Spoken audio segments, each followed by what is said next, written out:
Today, we're opening up a discussion that sits, well, squarely at the crossroads of global trade, energy security, and the shifting plates of geopolitical power. hmm We're talking about the Indian Ocean, this huge body of water named after one country, India, but, increasingly becoming a crucial, maybe even contested stage for another rising giant. That's right. It's not just about shipping lanes anymore. No, it feels much more like a strategic chess match unfolding right there on the high seas. Every port, every island, it's like a strategic square. Precisely.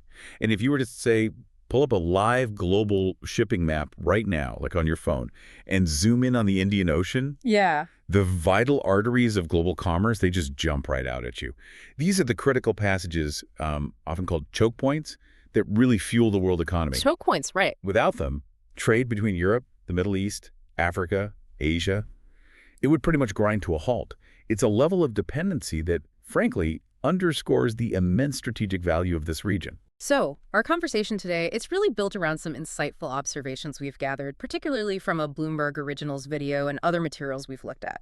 They offer a clear, sometimes surprising view of what's really going on in this crucial maritime space. Yeah, it's a complex picture. It really is.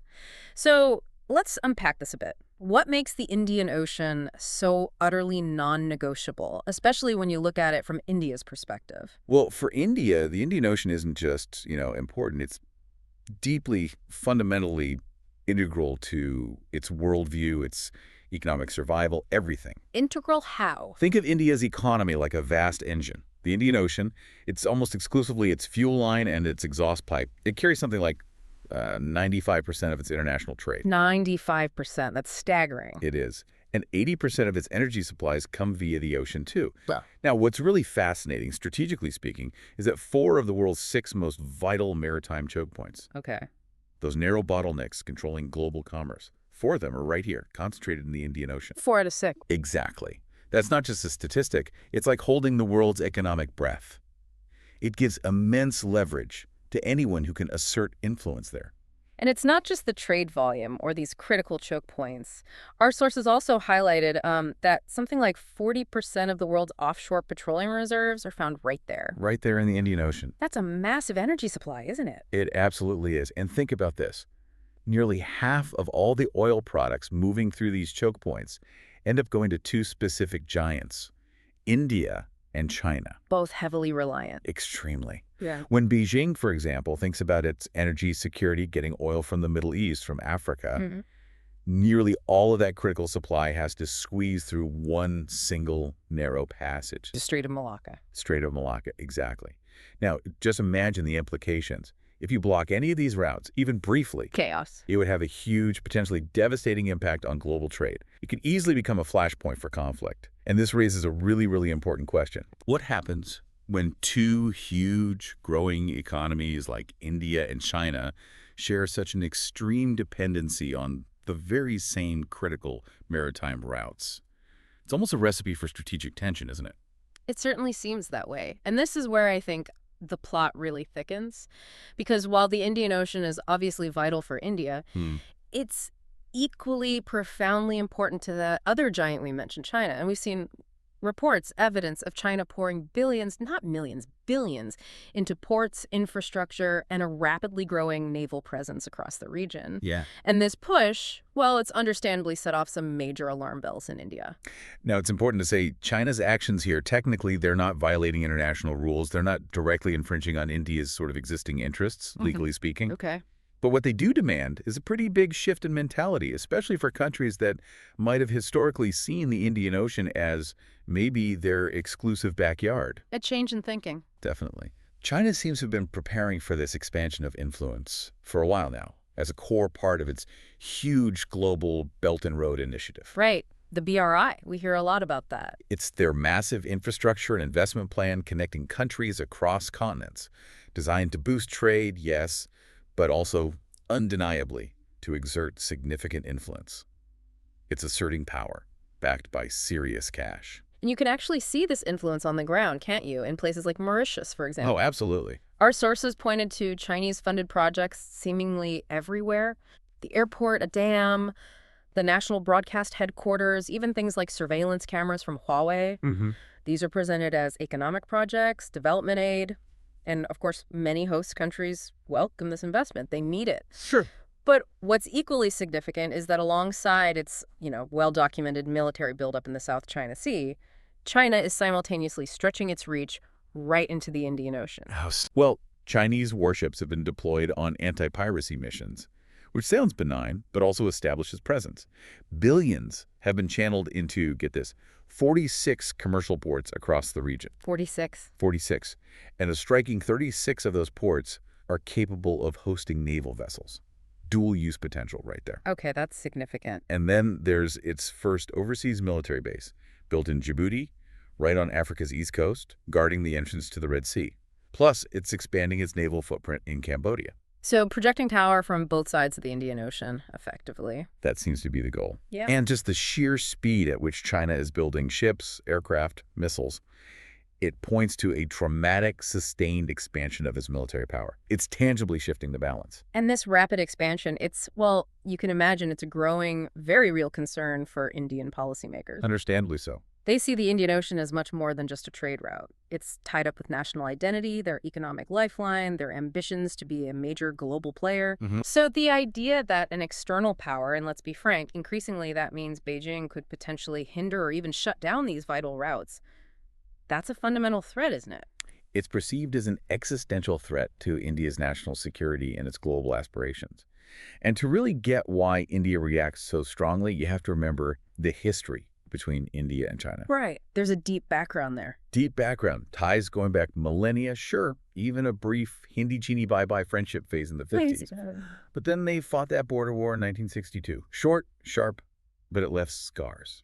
It created this deep-seated mistrust, particularly on Delhi's part, that's never really gone away. And we saw flare-ups even recently, didn't we, in 2020? Exactly. Intense border skirmishes just a few years ago, tragically with lives lost on both sides.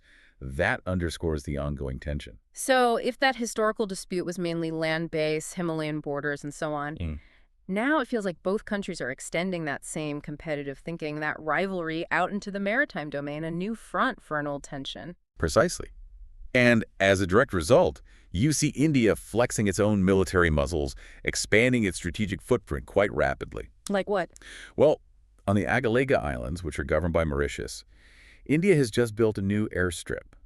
It's capable of landing surveillance aircraft, P-8s specifically. Primarily to watch Chinese activity, presumably. That's widely seen as the main driver, yes. Yeah. To track submarines, ships. India has also commissioned a brand new naval base on Minicoy Island, closer to the Malacca Strait. Okay. And opened its very first offshore military logistics hub over in Oman at Duqm Port. So, significant countermoves. Definitely. Demonstrating India's resolve to counter China's presence and protect what it sees as its sphere of influence.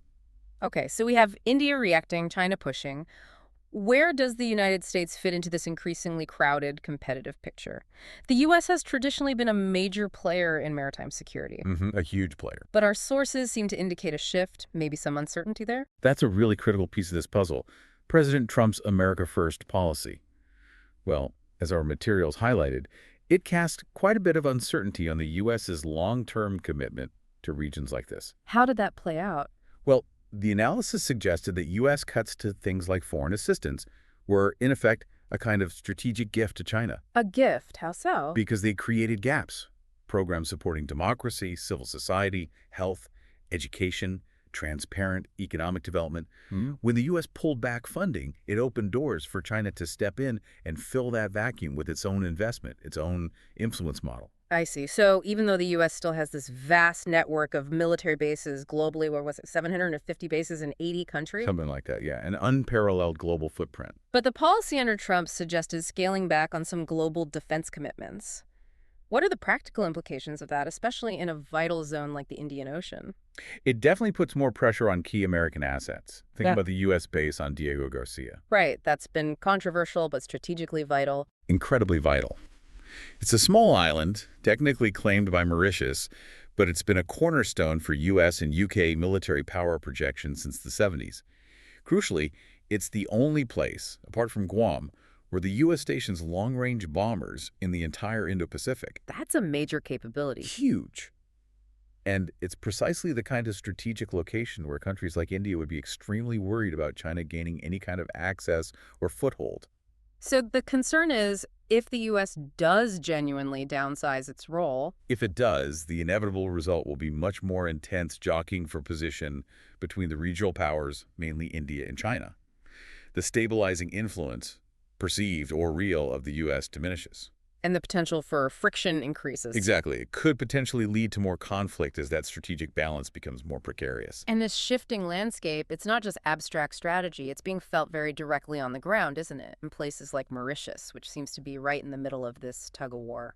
Yeah, we touched on Mauritius before with the Chinese projects. But it really is a perfect microcosm of this whole competition for hearts and minds. It's known for beaches, tourism. Beautiful place, yes. But strategically, it controls this enormous slice of the Indian Ocean, 2.3 million square kilometers of economic exclusive zone, the EEZ. So, rights over resources in a vast area. Exactly. Fishing, potential energy reserves. Yeah. It makes Mauritius's partnerships and allegiances incredibly important to both India and China. And we heard its economy used to be all about sugarcane. Then came this wave of Chinese investment in the early 2000s. But then a noticeable shift more towards India, which played on those deep historical and cultural ties. Mauritius is sometimes called Little India or Chota Bharat. That's right. And so you have these two giants essentially competing to help Mauritius prosper, each showcasing their own model of development, their own form of partnership. How is India competing on that front? Well, India seems to be working quite hard now to win those hearts and minds, and Mauritius is a prime example. Take the main metro station in the capital, Port Louis. Okay. Funded through substantial grants from India. It's a very visible, tangible symbol of Indian investment, designed to build goodwill and show a different kind of partnership model compared to perhaps Chinese loans. Interesting. But China still dominates in terms of overall investment volume, right? Yeah, Although we did hear that not all their big projects have exactly panned out as planned. that's also true. We looked at that Jinfei project. Yeah, the five-star hotel, luxury apartments complex. Exactly. It was meant to be this huge development, maybe mirroring China's own special economic zones that fueled its boom. But it didn't quite work out. It seems to have fallen well short of those grand ambitions. Our sources describe something quite different today. As one person involved candidly put it, we can also make mistakes, but they added, nobody could doubt China's good intention and China's real investment. So good intentions don't always guarantee success on the ground. It highlights the complexities, doesn't it? The reality of implementing these massive projects can be very different from the blueprint. Okay, so let's try and bring this all together. We have this intense, multifaceted competition playing out across the Indian Ocean. What does it all mean for the future of global power? There's so much talk now about the world order changing. Well, what seems largely indisputable, I think, is that the center of gravity in international geopolitics is moving. It's shifting from the West towards the East. The Asian century idea. Exactly. That term captures this collective rise in Asia that is undeniably happening. And the Indian Ocean, with its critical sea lanes, its growing economies, its strategic islands, it's absolutely at the epicenter of this transformation. So it's not just a backdrop, it's really a key theater in this global shift. A key theater, absolutely. And looking ahead, what we're likely to see is just continued intense competition between India and China for influence right across this vital region. How do you see that playing out? Well, China will likely continue its strategy, pressing forward, investing economically, politically, militarily in the countries surrounding India, strengthening its own supply lines, projecting power outwards. And India's response? India, on the other hand, is trying to offer an alternative model, one it frames as not extractive or exploitative, focused more on building mutually beneficial relationships, fostering local capacity. It's a battle of narratives, you could say, as much as it's about ports and ships. It's also fascinating to remember that point about China playing the long game. Very patient. Our sources emphasize that they're willing to wait, sometimes for decades, for their strategies to bear fruit.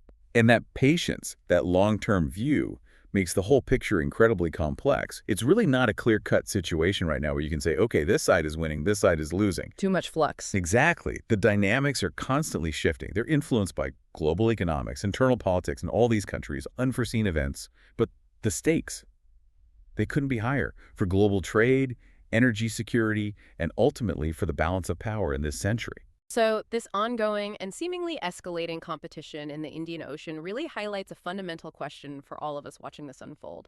As global power continues its eastward shift, how can nations protect their vital interests, security, economy, without stifling the growth and aspirations of others, especially when those lines between, say, economic influence, development aid, and military projection become so incredibly blurred? What really stands out to you from our discussion today?